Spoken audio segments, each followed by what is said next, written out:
Thank you very much, Johannes, also for picking up my moderately discreet signs about timing. This is much appreciated for our discussion. It's my great pleasure now to introduce Sebastian Mock. Most of you will know Sebastian, but nevertheless, give me 1 minute to say 2 words about you.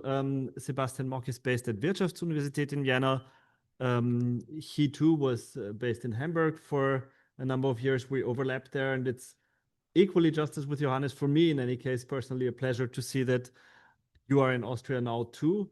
I think judging from the various comparative publications, it is difficult to imagine if you were missing in this context. Now, you have interests also comparatively beyond those 2 jurisdictions. You spent time in the US and in France. Today, now building on what Johannes has told us about the historical backgrounds in these 2 systems, you will talk about the current state of the law on legal persons for Austrian and German corporate law. Sebastian, the floor is yours. Yeah, thank you very much, and thank you for having me. So my task is now to give some critical assessment of what Johannes said. So how do I do that? I will shortly make some words on some remarks about the normative status quo, which is simple, as Johannes already pointed out. It's more or less crystal clear. But then if we take a closer look, I see some kinds of signs of disintegration from the inside and from the outside. So where we can see that this principle we basically have, if you look at the codifications, is not 100% safe, or is not really applied in every context. And then in the end, I will talk about the elephant in the room, and of course, I will tell you later who that is. If we take a look at the normative status quo, as I pointed out already, we have a clear position of German and Austrian law on that. So if you ask yourself, okay, can a corporation be a director of a corporation or of a company? Well, the answer is actually very clear. Here you see 3 sections, 2 from the German Stock Corporation Act, the German Act on Limited Liability Companies, and the German Stock Corporation Law. And they all say, well, it has to be a director or a member of the supervisory board. They have to be natural persons. So the law explicitly says, well, they have to be natural persons, which of course means that there cannot be a corporation as a member of the board or the supervisory board. The same basically applies here in Austria. So if you look at the Stock Corporation Law, again, you see, and this is what Johannes pointed out earlier, it comes from 1937. There we don't have the words that there has to be a natural person, but a prohibition of legal entity or partnerships. Johannes pointed it out already. It comes from the Stock Corporation Act of 1937. But besides that, you have more or less the same rules. So they have to be natural persons. So this could be the end of all of that. And now my task, as I said, was to give some critical assessment of that. And so I asked myself, what should I do? And so I took a closer look around corporate law and situations where actually legal entities, corporations, partnerships are allowed in positions that are actually similar to directors or officers. And I came up with a lot of them. Because if we look at the context then and the justification why in other situations corporations or partnerships are allowed as some kind of directors, it's very interesting because you don't really see a clear system, a clear justification. It's a little bit messy, but we will see in a second.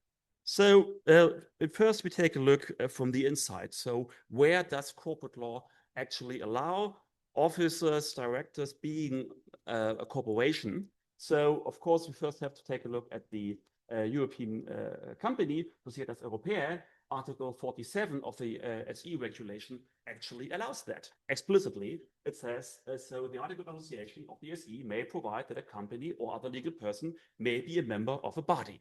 So that's an opt-in for the member states Germany and Austria didn't do that. So we said, no, we don't want that because of the provisions we just saw before. So it would be interesting to see how other member states actually dealt with that. I didn't check all others, but it would be interesting whether some member states actually allow that for the European company. If we go further, and this is really puzzling because it doesn't really make sense actually. If you go further, you see that if you have a liquidation of a corporation, actually legal entities are allowed as liquidators. So, and you see this explicitly said in the code here, Austrian Stock Corporation Law, German Stock Corporation Law, same provision, a legal entity can also be appointed as liquidator. And you see this also in the German Act of Limited Liability Companies. It doesn't say so in the Austrian one, but it's generally accepted that they can do it here as well. So the question, of course, is why can a liquidator be a legal entity? So, and the usual answer to that, justification is that, well, if you have a liquidation procedure, then the purpose of the corporation changes. So it's not an active corporation anymore, but it's a corporation in liquidation. So this task can also be done by a corporation, which I don't really think makes sense. The question here, of course, is how often is that used? So we have no data on that. So we don't see so many liquidation procedures of stock corporations, of closed corporations. So it's really hard to say how often this is used. But it's interesting that the law explicitly allows that. And in this context, there is another development in Germany, which is very interesting. It comes from the restructuring practice. Nowadays, we have a huge business of consulting agencies that actually provide restructuring or advisement in restructuring situations, okay? Because usually in a corporation, when they enter a financial crisis, the board or the board members usually are not so familiar with restructuring procedures and everything. So they usually get somebody on the board from outside, and they are advisory companies that actually offer these services. And now the interesting thing comes, these advisory companies, they say, okay, the best thing would be if you take us, our corporation, the advisory corporation, as a board member, as a chief restructuring officer. And then the answer usually is, we cannot do that. So we have to take one of you as a person, okay? But then the advisory companies say, well, it doesn't make sense because if you would like to have our knowledge of restructuring, it doesn't make sense to just take one person. What you need the whole team, you need the whole company. So what they do to overcome this problem, they usually send somebody, one natural person from this advisory company, to the board. He becomes the chief restructuring officer, and then they hire the company to provide restructuring services. So basically, it's basically the same. And these guys, they have a very good lobby in Germany. And these guys actually pointed out that why can't we just be appointed as a company or as a corporation? And in liquidation, that's possible. And they lobby actually in Berlin with the legislator to say, well, allow us as a corporation or as a company or as a partnership, whatever we are, to be a board member in these restructuring situations. And they refer to these provisions saying, well, you allow this for a liquidator, so allow us for us as well. And so there you see there's a market already. We talked about this in the first panel. There's a market already, and there's a practical need for that. Okay, there's a way around that in order to comply with German and Austrian law. But as I said, there's a market for it. If we look further, and we look, for instance, for special auditors, Sonderprüfer, there it's also interesting. These guys, they come into the corporation and to make special investigations because the general meeting wants that. So they are appointed by the general meeting. And here we see in the code, and it's the same in Germany and Austria, that auditing firms are allowed to do that. And this was so from the very beginning, since 1931. So there was never a discussion that this service has to be provided by a natural person. There it was from the very beginning totally clear that also firms can do that. So the law explicitly says. If you look further, you see this also in Article 147, the same in 138 for Austrian Stock Corporation Law.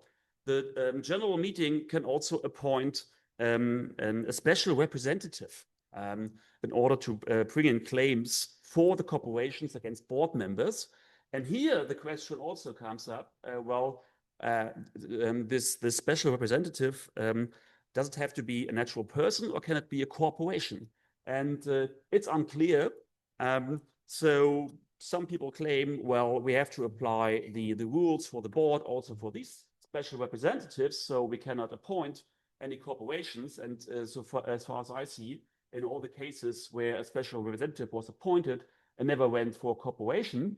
But it makes absolutely sense to do that, because if you compare this, for instance, with derivative suits, they're brought by shareholders. Shareholders are not natural persons. Shareholders can be corporations, are very often corporations. So they bring derivative suits. So nobody comes up and says, oh, wait a second, that's impossible. Okay, so if you bring a derivative suit, this has to be brought by a natural person.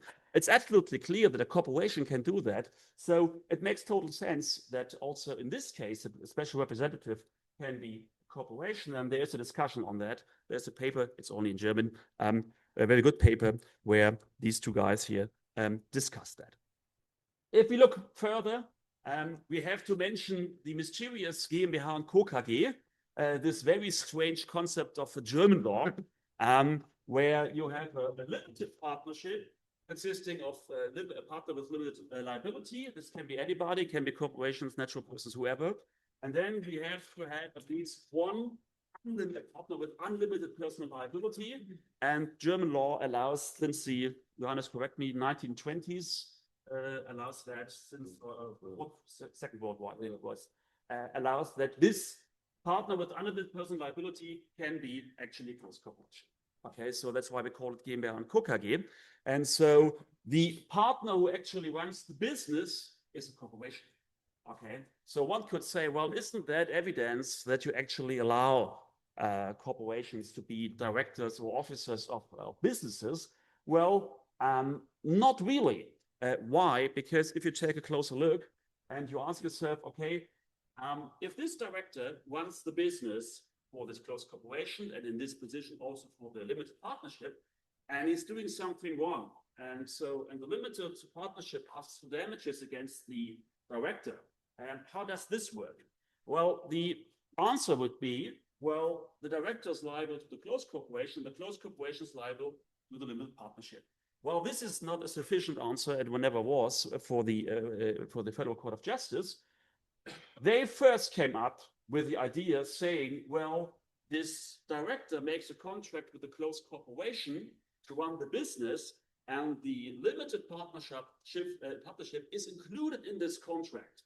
Okay, so they can also claim damages under this contract. And this approach was recently given up by the Federal Court of Justice. They came up with a new approach, which is very interesting for our discussion today, because the new approach of the Federal Court of Justice of Germany is this director is directly liable. So there is no corporation. Okay, so in this context, in this liability context, the corporation isn't there actually. The court has established a direct liability of the director towards the limited partnership. So basically, and without, of course, referring to the fact that a corporation cannot be a director. They don't mention that. But this is what they actually do. So they establish this direct liability. The list goes on if you go to auditors. Abschlussprüfer. Here we have exactly the same introduced in 1931. At the very beginning, auditors can be certified public accountants and auditing firms. So from the very beginning, since 1931, this is admissible. So nobody comes up with the idea saying, well, my auditor has to be a natural person. It's absolutely clear. And it always was that this can also be a corporation. Let's go out to look from the outside. And this is very interesting. Insolvency administrator. Can an insolvency administrator who actually runs the business in the insolvency proceedings, which can take long, can also include restructurings, stuff like that. So can an insolvency administrator be a corporation? Well, the interesting thing is German law says, of course not. The German law says explicitly it has to be a natural person. Austrian law says, of course it can.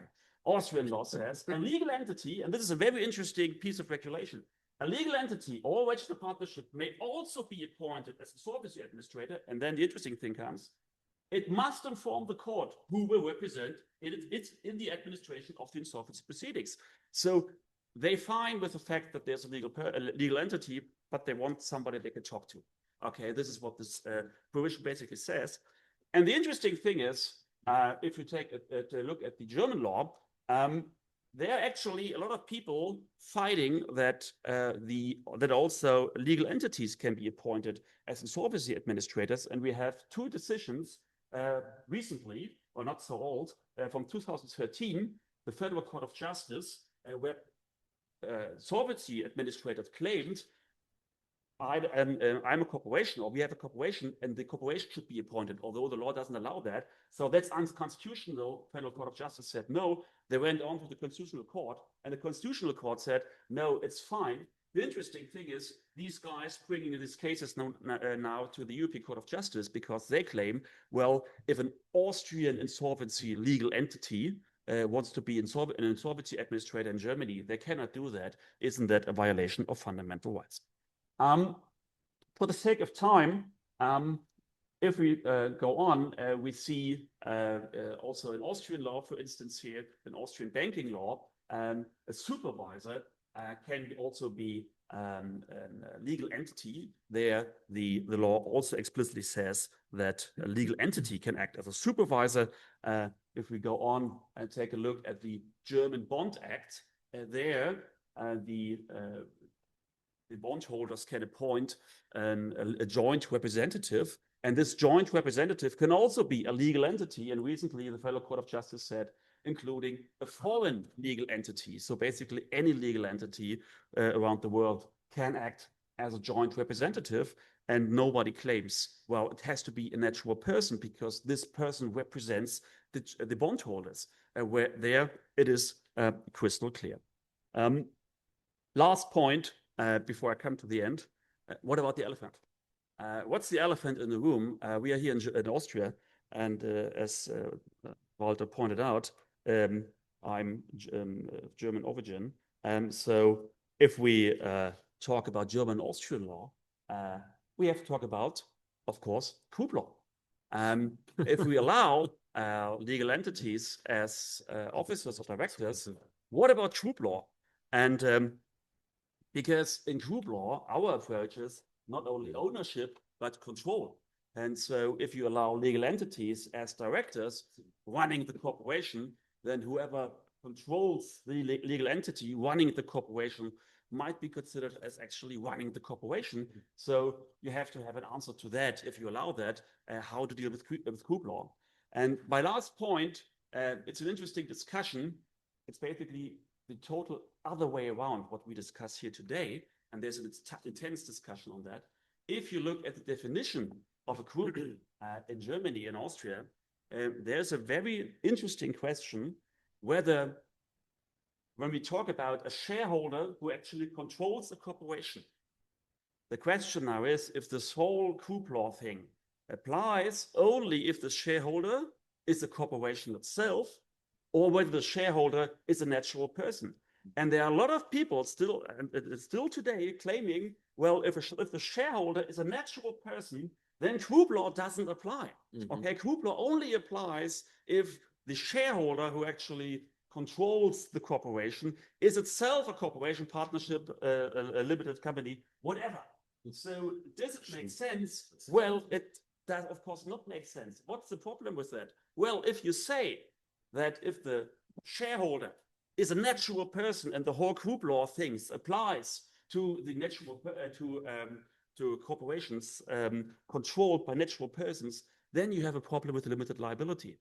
Because if I have a limited corporation and I own it completely, then I'm the only shareholder, I control it, and then group law applies. Well, does it make sense? Well, not really. So if we allow that, we have a problem with group law. And you see here an interesting discussion, totally the other way around. Okay, so that's it for me. I hope it's enough criticism on Johannes. I'm happy to give over to Ralf. Thanks.